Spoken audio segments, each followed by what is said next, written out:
Avec un titre comme celui-ci, j'espère tout de même que cette vidéo aura du succès. Oui, après quelques polémiques, j'estime qu'il est important d'apporter une contre-mesure au titre de la précédente vidéo. Oui, il était clickbait, pour ne pas dire plus, ce titre de la précédente vidéo sur Bolt. Mais ceux qui ont regardé la vidéo jusqu'au bout ont vu que, en fait, les choses sont un petit peu plus compliquées que ça. Donc non, Bolt ne signe pas la fin des développeurs, mais on va voir pourquoi et comment. Ensuite, j'ai quelques petites news sur l'IA croustillantes à vous délivrer. Et enfin, je vous présenterai un outil assez formidable dont personne ne parle et pourtant je m'en sers depuis plus d'1 an avec bonheur.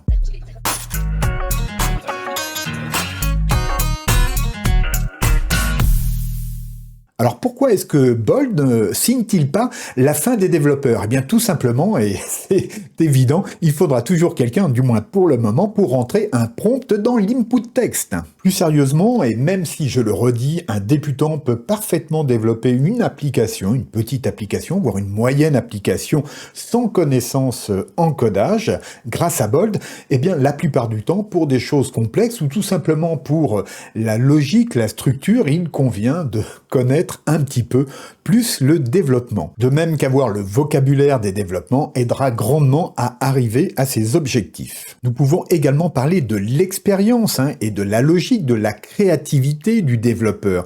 Effectivement, l'IA n'a pas cette capacité créative. Pour le moment, en tout cas, ce ne sont pas les LLM qui permettront de dépasser l'homme dans cette créativité. J'ai eu pas mal de mal à me servir de base de données. Certes, on peut aller travailler avec du Firebase, avec SQLite, et là encore, moi, je n'ai pas réussi à faire fonctionner correctement. J'ai eu beaucoup d'itérations avant d'arriver à un résultat assez moyen, finalement. Donc, de ce point de vue-là, par exemple, ça crée des sacrées limitations. Il faudra, je dirais, passer par des API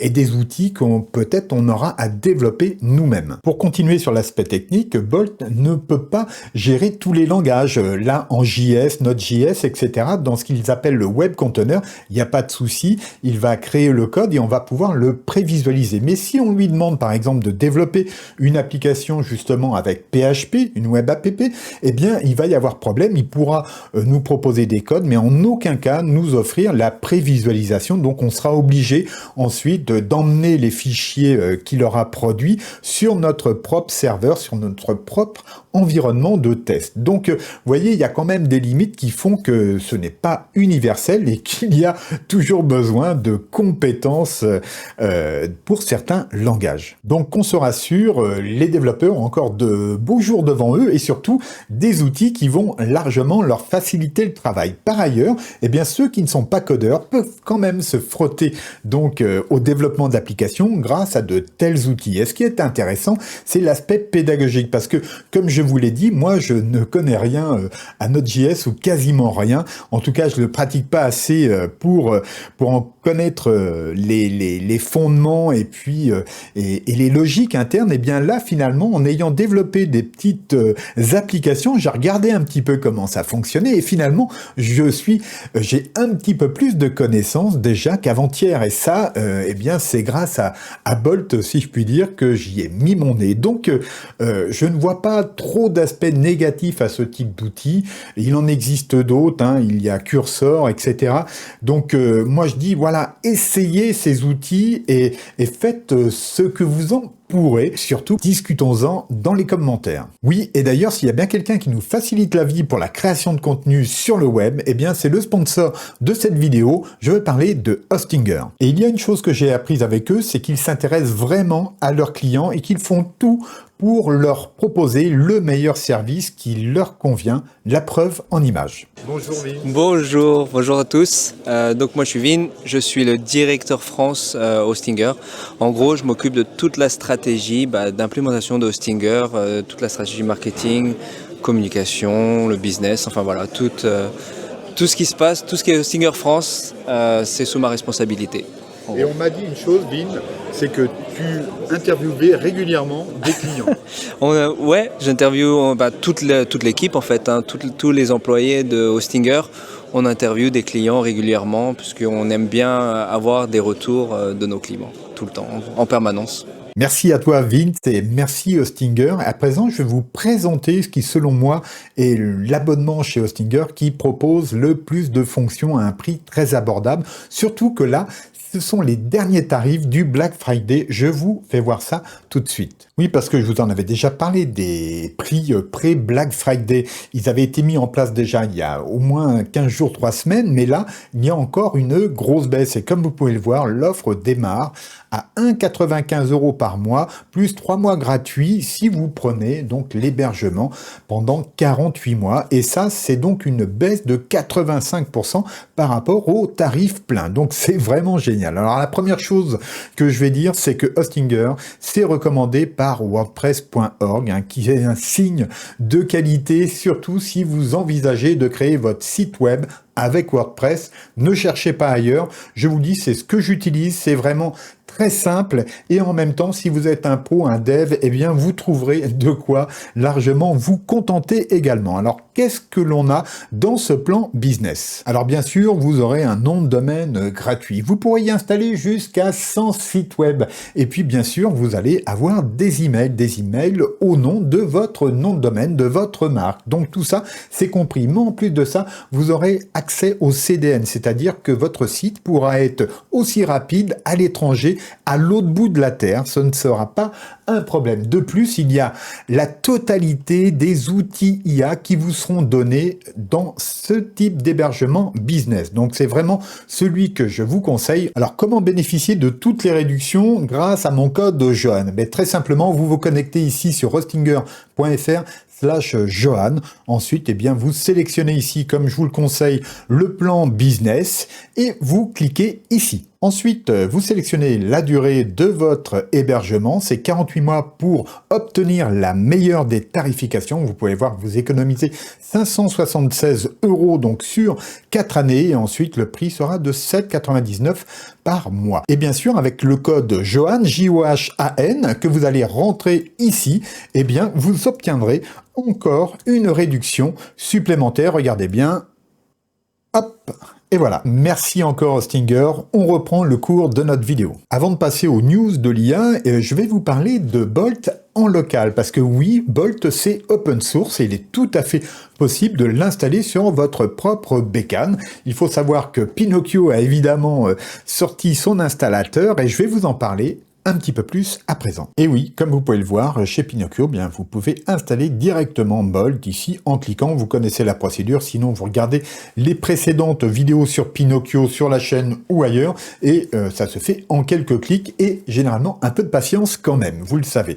Donc voilà, qu'est-ce que j'en pense de ce Bolt en local? On va regarder ça d'un peu plus près. Une fois installé et lancé, il se présente d'assez près à ce que nous avons pu voir sur le cloud, donc sur Bolt.news, mais ici effectivement d'entrée de jeu, comme vous pouvez le voir, moi j'ai Ollama d'installer, donc il le repère. Par contre, bizarrement, il ne trouve aucun des modèles installés. Et pourtant, vous voyez, il suffit par exemple que j'aille ici et que je revienne ensuite sur Ollama pour qu'il m'affiche la liste des modèles qui sont sur Ollama actuellement. Alors on m'a conseillé, j'ai lu des choses sur Qwen 2.5 Coder, donc moi j'ai mis la version 7B, sauf que ça ne marche pas très bien. Donc les meilleurs résultats que j'ai eus sont sur Llama 3.1 à cette heure, et je pense que c'est pas du tout représentatif de ce que l'on connaît avec la version Bolt.news, donc dans le cloud.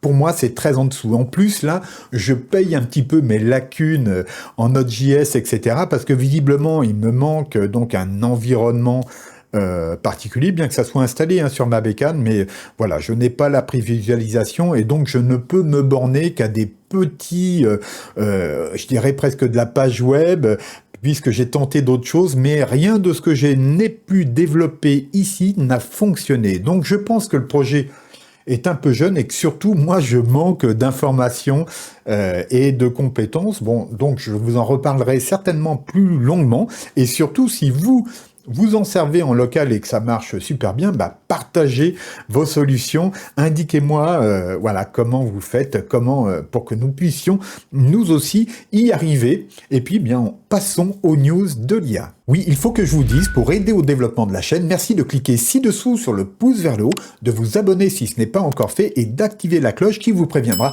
des prochaines publications. Le top serait que vous partagiez cette vidéo sur vos réseaux sociaux, ce serait vraiment génial. Je vous remercie. Première news, il est urgent de former les profs à l'IA. 90% des élèves de seconde ont déjà utilisé l'IA générative pour s'aider à faire leurs devoirs, peut-on lire dans le rapport sénatorial dédié à l'IA et l'éducation. Donc, effectivement, ça c'est un article assez intéressant sur le fait que, voilà, bien les enfants, les jeunes utilisent abondamment l'IA dans le cadre scolaire et que finalement, il y a un gap possible entre eux, désormais, et les professeurs. Donc, je vous invite à lire cet article. Hein. Je mets le lien, évidemment, dans la description, mais vous verrez, c'est assez intéressant. Il y a pas mal de choses qui sont soulignées. Et d'ailleurs, eh bien, l'apprentissage de l'IA devrait faire partie, donc, du certificat de compétences numériques PICS. Et au-delà de l'école, évidemment, ce n'est pas le cercle familial qui permettra donc d'éduquer totalement à l'IA, c'est précisé et c'est assez juste à mon avis. Il faut vraiment que les enseignants s'emparent aussi de cet outil, qu'ils puissent en voir les bons côtés, mais aussi les limites et puis les mauvais côtés, pour que chacun puisse développer un esprit critique face à ça et l'utiliser mieux demain, puisque voilà, c'est très nouveau tout ça. Il y a 2 ans, nous n'en parlions quasiment pas. News suivante, eh bien c'est OpenAI. Effectivement, ils arrivent à Paris. Leur bureau vient d'ouvrir et aussitôt ouvert, on peut dire qu'ils ont dévoilé d'une part leur feuille de route, mais voilà leur prochain projet. Alors on en avait entendu parler par ailleurs, et je vous invite là aussi à lire cet article pour avoir le détail, mais c'est plutôt une bonne nouvelle que OpenAI ouvre ce bureau à Paris. Cela signe que l'Europe et la France, c'est quand même un territoire important où il y a beaucoup d'utilisateurs. Donc, je pense que s'ils sont là, c'est aussi pour mieux discuter et peut-être participer au développement des normes qui vont entourer l'IA en Europe. Alors dans cet article, vous pourrez retrouver donc la feuille de route, hein, donc c'est la poursuite de la quête vers l'AGI. À mon avis, c'est pas pour demain, mais bon, on en reparlera, je pense. Ensuite, la version finale de O1, donc c'est pour dans quelques semaines. Et puis bien entendu, on le sait, 2025, ça va être l'année de l'IA agentique, hein, c'est-à-dire voilà les agents qui vont faire des tâches pour nous. Donc moi j'en ai plein en tête, j'en ai besoin et mes clients en ont également besoin. Donc 2025, je pense que va y avoir des choses très intéressantes, que ce soit chez OpenAI, mais aussi chez la concurrence du côté des agents IA. Bref, retrouvez le lien en description. Au suivant. Alors, ne demandez jamais à une IA comment cuisiner des champignons. Voici pourquoi. Vous vous doutez certainement de la raison à cela. C'est qu'effectivement, l'IA peut faire des erreurs et que cela peut vous être fatal. Parce que oui, chez les champignons, il y en a de très jolis, mais qu'il ne faut jamais manger. Et là, effectivement, l'IA peut vous raconter de sacrées histoires et ne surtout pas la suivre. Pour ça, il y a des sources bien plus fiables telles que les livres, mais aussi Wikipédia et puis votre pharmacien. Enfin bref, les gens qui s'y connaissent. Donc faites attention. Aujourd'hui, il y en a plein les forêts, mais voilà. Hein, pour cuisiner les champignons, ce n'est pas à l'IA de vous dire comment faire. Perplexity, le Google de l'IA, lui, il s'installe à Marseille. Et oui, donc indéniablement, on voit que les acteurs importants de l'IA, eh bien, on va les retrouver en France. Et ça, c'est encore une très bonne nouvelle. Donc là, voilà, ils en profitent pour me coller une petite vidéo. Voilà, ça fait toujours une vue. Hein.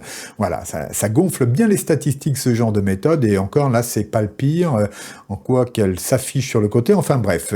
Donc, effectivement, après OpenAI, eh bien, donc c'est Perplexity qui vient s'installer en France. Et effectivement, on peut imaginer qu'ils ont des plans pour l'avenir. Alors, comme on en a déjà parlé dans une précédente vidéo, moi, j'utilise beaucoup Perplexity, j'utilise aussi beaucoup les nouvelles fonctionnalités search de ChatGPT, et en fait, il y a un frein aujourd'hui à l'adoption de cela, c'est qu'il faut un abonnement. Mais qu'est-ce qu'il en sera d'ici un an, par exemple? On en reparlera sûrement, je pense. En tout cas, voilà, ils sont à Marseille. En France, ils ont choisi le Sud et on peut les comprendre. Et oui, cette grand-mère générée par IA répond aux scams téléphoniques. Moi, je trouve ça génial. J'en veux une à la maison. En effet, hein, comment éviter que des gens se fassent arnaquer au téléphone à cause du démarchage téléphonique? Eh bien, en quelque sorte, en créant des avatars hein, qui vont en fait faire perdre du temps à ces arnaqueurs, car il faut bien les appeler par leur nom, et ce temps qu'ils passeront face à un avatar qui ne se fera pas berner, eh bien ça sera du temps de perdu pour eux, et ça je trouve excellent. Donc ça c'est l'opérateur téléphonique britannique O2 qui a dévoilé donc ce projet DAISY, et je vous invite, je mets le lien en description, à lire cet article. Et oui, il fallait bien parler de Google à présent. Effectivement, l'IA de Google Gemini débarque sur smartphone, mais pas sur n'importe quel smartphone, puisqu'il s'agit de l'iPhone. Et c'est donc une application native iPhone sur lequel Google donc met toute l'intelligence artificielle de Gemini. Et ça, c'est une opportunité à ne pas rater, parce qu'en attendant que l'intelligence artificielle soit pleinement déployée sur l'iPhone, et bien là, Google s'engouffre dans cette possibilité de délivrer donc son IA aux utilisateurs d'iPhone. Alors, je sais que parallèlement, là, il y a une petite polémique sur ce qu'aurait dit l'IA Gemini à un étudiant. Bon, ça tombe mal, effectivement, et c'est pas la première fois que ça arrive à Google, ce genre de mauvaise publicité, mais en attendant, voilà, si vous avez un iPhone, vous avez également désormais la possibilité d'installer Gemini sur votre iPhone. Et bien sûr, je vous mets le lien pour lire tous les détails de cette news. Alors juste en passant, hein, vous avez remarqué, là j'utilise l'application que j'ai développée avec Bolt pour présenter les news, je les sélectionne, etc. Je l'ai même modifié depuis la dernière vidéo. Donc cette application évolue et ça s'est fait sans souci. Voici le tool dont personne ne parle et que j'utilise pourtant depuis plus d'un an avec bonheur, tant il me rend service. Alors, il s'appelle Iomatic, c'est développé par un développeur, voilà, qui a fait un outil donc qui est vraiment très intéressant. Alors, ce n'est pas comme Automatic Text Bulker, même si ça peut générer effectivement du contenu. Moi, je m'en sers en fait pour faire de l'affiliation Amazon quasiment en automatique sur du blog WordPress. Donc, c'est un plugin. Et il faut passer ici par Codecadyon, Envato Market, pour l'acheter. Et donc voilà, on a une licence, etc. Là, il y a une petite réduction en ce moment. Bref, en tout cas, le développeur est également super sympa. Cet outil permet de faire énormément de choses. Vous pourrez lire ici la totalité de ses capacités. Tout y passe en fait, hein. Vous pouvez faire du chatbot, faire de l'affiliation Amazon, générer du contenu, générer de l'image, générer du son. Enfin bref, dès qu'il y a un truc qui sort, c'est pas compliqué. Le développeur de ce Iomatic l'ajoute sur l'application, et donc il y a des mises à jour très fréquentes. Moi, j'ai eu l'occasion de discuter avec lui à plusieurs reprises, voilà, parce que des fois, lors de mise à jour, voilà, j'avais des questions, et voilà, il est toujours disponible. Je ne sais pas comment il fait, mais en tout cas, voilà, c'est un super produit. Donc, je vous mettrai le lien ci-dessous en description. Donc, comme vous pouvez le voir, on peut même créer du contenu à partir de flux RSS, hein, je veux dire de fichiers CSV, etc. Et puis surtout, on a la possibilité, un petit peu comme sur Automatic, hein, de Fred, de créer vraiment de la génération bloc par bloc. Voilà, c'est assez dingue. C'est pas toujours, je dirais, d'une ergonomie évidente, mais voilà, il faut y consacrer un petit peu de temps. Comme je vous le dis, moi je l'utilise depuis plus d'un an, depuis je crois août 2023. Voilà. Et certains de mes clients l'utilisent également avec bonheur. Donc voilà, à l'époque, c'était vraiment le seul outil que j'avais pu trouver pour faire des choses assez lourdes. Hein. Avec ce dernier, j'ai pu produire des dizaines de milliers de contenus. Voilà. Donc je mets le lien en description. Hein. Vous découvrirez tout ce qu'il est capable de faire, c'est complètement dingue. Et puis surtout, si j'ai beaucoup de likes, si j'ai beaucoup de vues, et si vous me dites que vous voulez une vidéo sur Iomatic, eh bien ça sera fait. Mais je veux beaucoup de commentaires en ce qui le concerne. Bon, eh bien je crois que je n'ai rien oublié. Je vous attends ci-dessous dans les commentaires pour discuter de tout ce que nous avons vu. Et sinon, voici de part et d'autre des vidéos qui vous permettront d'aller plus loin sur le sujet de l'IA. Je vous y retrouve. Abonnez-vous, likez, partagez cette vidéo. Je vous dis à bientôt, gardez-vous bien, au revoir.